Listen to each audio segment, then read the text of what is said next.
Hello world, we're here with part 3 of Armageddon. Sorry it's been a bit of a slow week. I got hold of Pathfinder's Quest, the lore book, and so I've been trying to figure out what sort of content to make on that.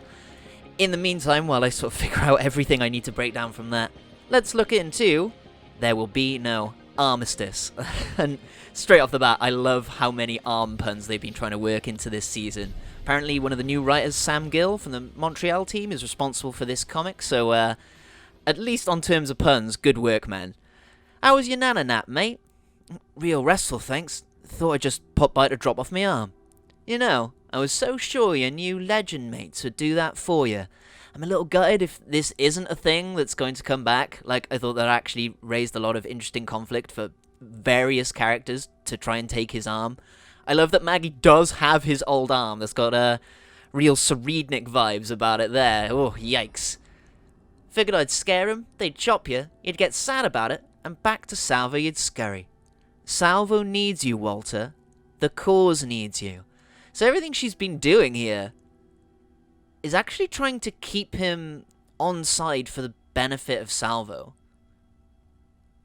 She's extreme, but her motivation is, again, way more relatable than maybe we would have thought a week or two ago.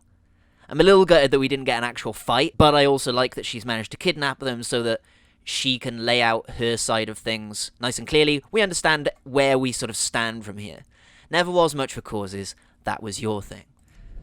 It's just not in him, it's just not what he does. I like that they've tried to do this a bit more. This style of paneling, I think, is interesting for this page. You will fall in line, Walter, or the next time the Outlands tunes in to watch their games, they'll see your friends screaming as I burn them. But hey, you're cool. So now she's going to be actually attacking the legends more directly, which again, this whole mid-season update thing coming up could see either Maggie sort of dropping napalm bombs all across the arenas, or as I mentioned last week, we might see the Prowlers turn up. But this is really nice, how we get this nice mirroring of Lifeline and her mother with Walter and Maggie. Embrace me in front of the guests, or I'll have the Frontier Corps brought up on charges or bury them in the court system for decades. Interesting that this is like a slightly different iteration of the dialogue from Season 7. I wonder what charges there actually are that could affect the Frontier Corps. Because, again, we actually learn a lot about the Frontier Corps, the involvement of Chevrolet and the Shea family in, like, the history of the Outlands through the Pathfinder's Quest. There's a lot to break down from there. This is, again, just a nice little addition, seemingly on top of all that information as well. But yeah, again, I like that they've been doing this sort of separated paneling to try, especially this page, it really works, to give you this broken up comparison. This one, I don't think is as necessary, but I like that it's sort of transitioning us between the two characters. Walter Fitzroy, you are not bound by Maggie's wrongdoings. And he knows that. But he just needs to be reminded of it, I think. Mags, you can take me arms. Mags, you can take me arms, me legs. Hell, you can take me other bloody eye if you want it.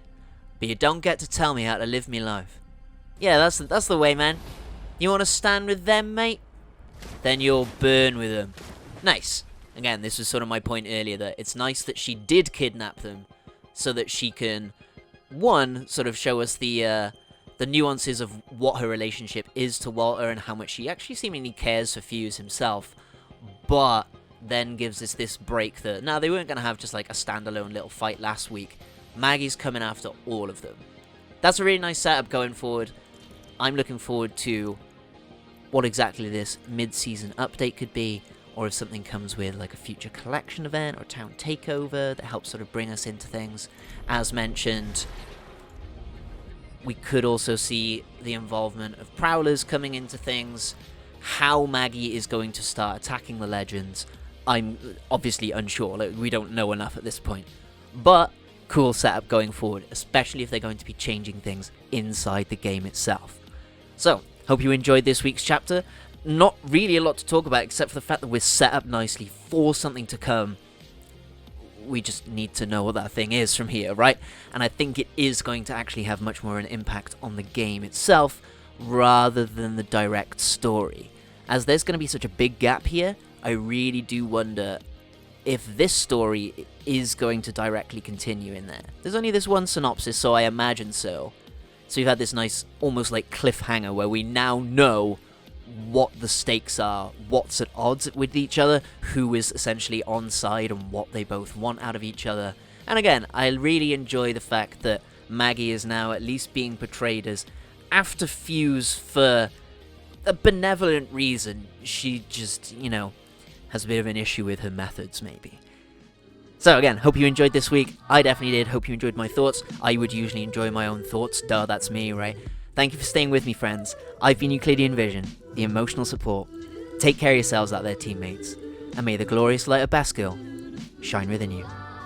Bye-bye.